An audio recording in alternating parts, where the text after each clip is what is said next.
Halo teman-teman semua, nama aku Daniel dan di video kali ini aku akan menjawab salah satu pertanyaan dari teman-teman ya. Aku pengen menjawab pertanyaan yang ini, yaitu mau nanya bang, ini apakah sudah pasti kebayar apa gimana ya? Atau pas ada keterlambatan atau amit-amit orang yang lari itu semua ditanggung easy cash atau gimana ya? Makasih. Nah, jadi waktu itu aku sempat membahas tentang gimana cara aku berinvestasi di easy cash ya teman-teman. Jadi aku ada sempat masukin dana ratusan juta dan aku mendapatkan passive income beberapa puluh juta dalam waktu lebih dari 1 tahun ya teman-teman. Lalu ada salah satu teman kita, Delo Suci, bertanya bahwa apakah kalau misalnya kita berinvestasi di easy cash ini dananya pasti kembali atau enggak? Terus kalau misalnya ada keterlambatan gimana, dan amit-amit kalau misalnya orang yang lari gimana. Nah, jadi kita ke websitenya Easy Cash dulu ya teman-teman. Jadi seperti yang kita ketahui, kalau misalnya kita ke website Easy Cash ini akumulasi dana pinjaman yang telah disalurkan itu mencapai angka 6 triliun ya teman-teman. Dan juga jumlah peminjamnya ada 1.612.506 orang. Jadi bisa terbilang ini platformnya udah sangat besar banget ya kalau di Indonesia. Jadi di Easy Cash itu sebenarnya ada TKB 90. Sesuai peraturan di Indonesia, kalau misalnya P2P lending di Indonesia, mereka harus mencantumkan TKB 90, yang artinya tingkat keberhasilan bayar selama 90 hari terakhir, teman-teman. Dan kita bisa lihat di sini angka TKB 90-nya itu 100%. Nah, maksud di sini 100%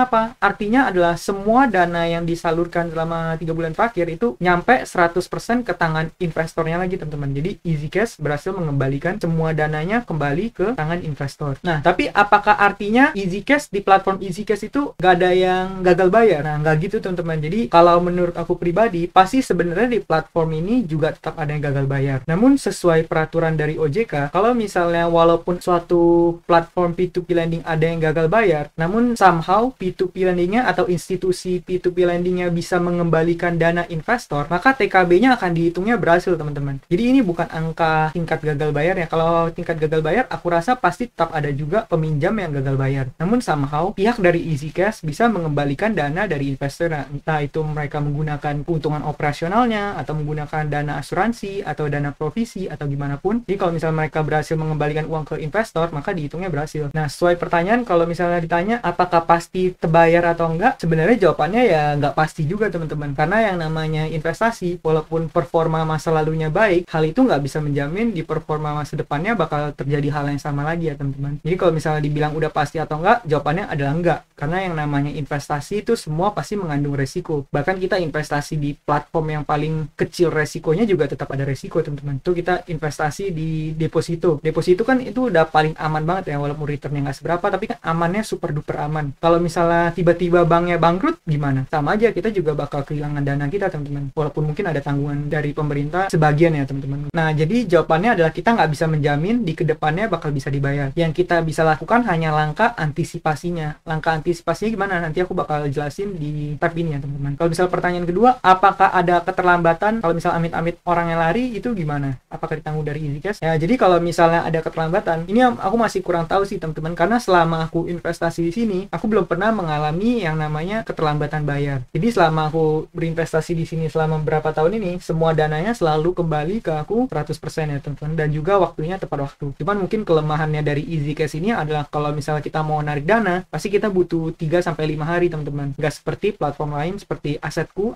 itu cuma 1 hari. Kalau misalnya Uangme itu yang paling cepat dari ketiganya, yaitu kalau misalnya udah jatuh tempo di hari itu, maka di hari itu juga uangnya bakal masuk ke rekening kita, teman-teman. Kalau misalnya kita nggak auto lending. Kalau misalnya Asetku masih nunggu 1 hari, Easy Cash ini untuk tariknya paling lama ya, teman-teman, butuh 3-5 hari dari semuanya. Nah, tapi teman-teman, kalau misalnya nanti suatu saat danaku bakal ada yang gagal bayar nih, aku pasti bakal infokan di channel YouTube ini juga ya, supaya teman-teman bisa belajar dari kesalahan tersebut dan juga bisa lebih aman lah buat ngolah dananya nanti. Nah, jadi kalau misalnya kita nggak bisa menjamin kalau misalnya investasi kita bakal aman, apa yang kita bisa lakukan sebagai seorang investor, teman-teman? Jawabannya adalah satu hal, teman-teman, yaitu yang aku bakal tunjukin di slide ini, yaitu adalah kuncinya diversifikasi, teman-teman. Jadi selama kita melakukan diversifikasi dana kita sebenarnya nggak perlu terlalu khawatir lagi, karena dengan kita melakukan yang namanya diversifikasi, itu artinya kita udah meminimalisir semua kemungkinan yang ada. Nah, jadi di sini aku coba bikinin portofolio investasi ya, teman-teman. Ini yang simple aja, aja. Jadi di sini ada paling sebelah kiri ini adalah instrumen apa aja yang kita pakai buat investasinya. Kemudian ini profil resikonya gimana, kemudian return tahunannya berapa, dana yang kita masukin berapa. Terus ini alokasi adalah alokasi dari portofolionya berapa persen ya teman-teman. Kemudian return yang kita bakal dapat berapa. Nah, ini adalah salah satu contoh diversifikasi ya teman-teman. Jadi contoh nih, kita punya dana 500 juta nih. Misalnya total semua dana kita punya 500 juta. Jadi nggak langsung 500 jutanya kita taruh ke instrumen easy cash teman-teman. Jadi 500 juta itu kita bakal pecah ke dalam berbagai macam instrumen. Nah, tujuannya apa kita gunain diversifikasi ini? Ini tujuannya adalah minimalisir resiko teman-teman. Ini kan kamu bisa lihat kalau misalnya kita punya banyak instrumen gini, kalau misalnya nanti ada suatu saat ada satu instrumen yang gagal, nanti sisa dari uang kita, portofolio kita yang lain masih bisa mengcover kekurangan itu teman-teman. Jadi kan di sini contoh ya, ini satu platform asetku kan risk profile-nya high ini. Kalau misalnya return tahunan 20%, dana kita 50 juta, maka kita akan mendapatkan pengembalian sebanyak 10 juta dalam 1 tahun mendanai ya teman-teman. Kemudian easy cash kita bakal dapat 23%, bunganya segini. Uangmi kita taruh dana segini, dapat bunga return tahunan 8%, kita bakal dapat 4 juta ya teman-teman. Nah, begitu seterusnya ya. Demikian seterusnya. Kalau misalnya kita taruh di reksadana pasar uang, reksadana obligasi, saham blue chip, kemudian Bitcoin. Nah, kita ambil satu contoh ya. Kalau misalnya kita udah melakukan diversifikasi ini, kemudian tiba-tiba ada instrumen yang gagal bayar. Katakan tadi seperti case-nya di sini deh. Kalau misalnya easy cash, tiba-tiba ada yang keterlambatan atau orangnya lari, amit-amit gak bayar gitu. Terus dana kita hilang. Di easy cash ini kita hilang dananya teman-teman. Ya udah kita hilang 50 juta ya kan. Kita kehilangan dana kita 50 juta, returnnya hilang. Jadi dana kita hanya tersisa 450 juta ya teman-teman. Nah, tapi kemudian dari berbagai macam instrumen investasi yang lain, dari asetku, dari uangmi, reksadana pasar uang, ini masih menghasilkan uang, teman-teman, masih menghasilkan return. Kan uang kita semula 500 juta. Kemudian kita kehilangan uang kita di easy cash, teman-teman. Katakan ini case terburuknya sampai dana kita hilang semua terus gak bisa balik, atau easy cash mungkin bangkrut atau apa ceritanya. Jadi kita sama sekali hilang semua dana 50 juta teman-teman. Kita nggak dapet returnnya, kita nggak dapet juga 50 juta yang awal kita investasikan. Dana kita jadi berapa? Dana kita jadi, kan kita masih dapat return dari investasi yang lain nih. Returnnya kita bakal dapat 52 juta teman-teman. Sedangkan dana kita jadi 450 juta karena kita kehilangan 50 juta kan. Jadi dana kita total jadi 502 juta. Nah, 502 juta ini kan tetap masih hijau dibandingkan dengan dana kita di awal teman-teman. Dana kita di awal adalah 500 juta ya kan. Sedangkan di sini kita masih mendapatkan return 2 juta jadinya. Jadi kita udah kehilangan satu instrumen pun kita masih tetap menghasilkan uang teman-teman. Nah, itu gunanya diversifikasi ya teman-teman. Kalau kita misalnya udah melakukan hal tersebut, paling nggak resikonya berkurang kan. Harusnya kita rugi semua, jadi paling nggak kita tetap dapat return ya teman-teman. Nah, katakan kalau misalnya kamu punya uang 500 juta, kemudian 500 jutanya semua kamu taruh di easy cash. Terus tiba-tiba easy cash dananya tiba-tiba platformnya hilang atau kenapa-napa, semua orang nggak bisa bayar, gagal bayar semuanya. Nah, kita langsung kehilangan semua dana kita kan teman-teman. Nah, itu dia, makanya setidaknya kita melakukan diversifikasi itu tujuannya adalah untuk minimalisir resiko. Jadi gitu ya teman-teman, itulah tujuannya kita melakukan yang namanya diversifikasi. Dan kita melakukan diversifikasi, resiko kita bakal semakin minim ya teman-teman. Kalau misalnya alokasinya gimana? Alokasinya ini disesuaikan dengan profil resiko lagi, sama tergantung keyakinan kamu terhadap suatu platform investasi. Misalnya kamu punya kemampuan untuk investasi saham, di mana kamu bisa baca laporan keuangan, kamu ngerti analisa teknikal, ya nggak apa-apa kalau misalnya di portofolio kamu taruh sebagian besar di dana saham blue chip. Mungkin kamu taruh 40% di saham blue chip atau 30% karena kamu yakin. Mungkin 50% karena kamu yakin banget. Nah, itu juga boleh teman-teman. Makanya alokasi ini sangat disesuaikan dengan kemampuan kamu, dengan tujuan keuangannya, dengan tingkat keyakinan kamu. Jadi ini beneran disesuaikan dengan kamunya sendiri ya teman-teman. Gak ada yang benar dan gak ada yang salah dalam sini. Nah, misalnya kamu kurang yakin di ketiga platform keuangan yang ini. Kan ketiga platform keuangan ini adalah platform investasi P2P lending yang konsumtif. Nah, bisa aja kamu misalnya cuma taruh portofolio mungkin dikecilin di sini taruh 25 juta. Ini juga 25 ya kan. Jadi alokasinya semakin kecil teman-teman. Mungkin kamu mungkin gedeinnya di reksadana obligasi, karena obligasi kan lebih aman, jauh lebih aman ketimbang P2P lending konsumtif ya kan. Jadi dana kamu 500 juta tapi kamu taruhnya gedenya di reksadana obligasi. Nah, jadi bisa aja teman-teman seperti itu. Katakan asetku gagal bayar, kamu kehilangan dana di sini. Tadi katakan contoh kamu kurang yakin di asetku nih, makanya kamu taruh alokasinya lebih kecil kan, taruhnya sama seperti ini ya teman-teman.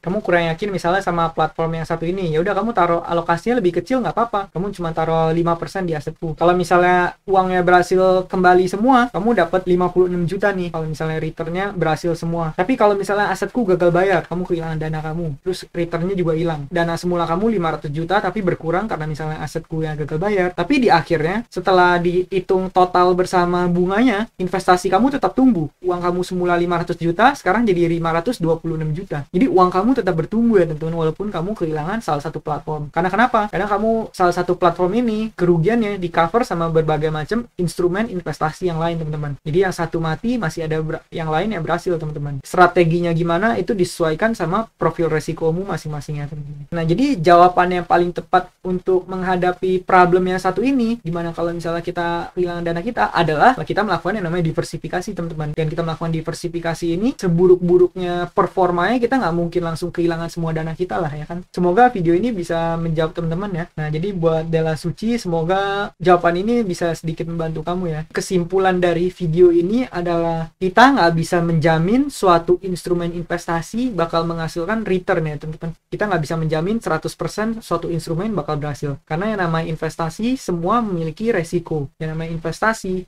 mau seaman apapun itu, pasti tetap ada juga resikonya teman-teman. Karena yang namanya investasi ya sifatnya emang beresiko. Emang hukum dasar dari investasi, low risk, low reward, high risk, high reward. Jadi semakin rendah resikonya, maka returnnya juga nggak seberapa ya teman-teman. Tapi semakin tinggi resikonya, potensi returnnya juga bisa semakin besar. Pokoknya investasi mau apapun bentuknya tetap kembali lagi ke prinsip yang satu itu ya teman-teman. Nah, jadi kalau misalnya kamu nanya, waduh kalau misalnya aku invest ada resiko, mendingan aku nggak usah investasi sama sekali dong, uangku aman, nggak ada resiko sama sekali. Nah, hal tersebut juga adalah hal yang beresiko teman-teman. Kenapa aku bisa bilang gitu? Karena yang namanya uang kita itu, nilainya itu setiap tahun selalu menurun ya teman-teman. Jadi seperti yang kamu ketahui nih, contoh, kalau misalnya kamu punya uang 100.000, kalau misalnya di tahun 2010, 2005 dengan uang 100.000, kamu kalau belanja bisa beli barang banyak banget teman-teman. Kamu ke supermarket mungkin kamu beli satu keranjang penuh, kita pakai uang 100.000 mungkin masih nyisa ya. Kita mau beli minyak, beli kebutuhan, beli chicken nugget, beli sabun, beli apapun, mungkin pakai uang 100.000 bisa keranjangnya penuh. Tapi kalau misalnya di masa sekarang ini kamu pakai 100.000, mungkin cuman beli berapa sabun muka atau beberapa chicken nugget udah habis duit kita teman-teman. Itu karena apa? Ya karena ada yang namanya inflasi, di mana nilai mata uang kita itu selalu menurun. Jadi sebenarnya kita mau invest atau nggak invest, kita tetap memiliki resiko teman-teman. Kalau misalnya kita investasi, kita punya resiko kita kehilangan uang kita. Kalau kita nggak investasi, kita punya resiko yang pasti di mana uang kita berkurang nilainya. Jadi kita miskin secara perlahan teman-teman. Jadi kamu pilih yang mana? Kamu pilih resiko yang pertama atau yang kedua? Kalau misalnya resiko yang kedua, tidaknya kita bisa minimalisir dengan cara kita